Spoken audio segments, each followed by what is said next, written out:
ગાંધીનગરમાં સગીરાની સાથે દુષ્કર્મ બાદ તેનું મોત નિપજ્યું છે। 17 વર્ષીય સગીરા કોલેજથી નીકળી હતી।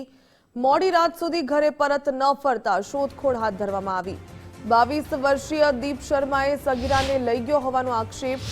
ગેસ્ટ હાઉસમાં બળજબરીપૂર્વક દુષ્કર્મ આચર્યાનો આક્ષેપ લાગ્યો। દુષ્કર્મ બાદ સગીરાને ભારે રક્તસ્રાવ થવા લાગ્યો હતો। હાલત વધુ ગંભીર બનતા સગીરા બેભાન થઈ ગઈ હતી।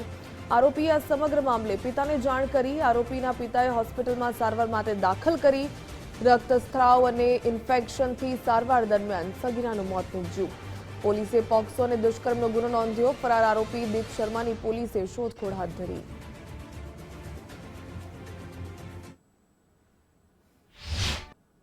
છોડીને છે ને એની માસીના ઘેર રહેતી હતી અને સરખેજવાળી બસમાં બેઠી ત્યાં આ લોકોએ નીચે ઉતારી અને ક્યાંક કહે ને તને ચા પીવા લઈ જવું કે એમ કરીને લઈ ગયા અને શું પીવરાયું શું નહીં એ તો ખબર નહીં બરાબર।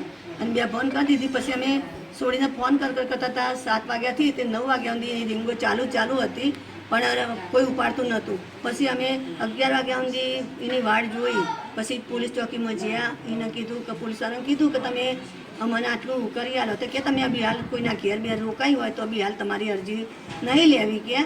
પછી અમે ઘેર આવ્યા બેઠા। પછી 3 વાગે માતાજી આગળ અમે અરજી કરી કે માં તું 8 કલાક ના થવા દેતી 4 કલાકમાં મારી છોડી હાજર કરજો।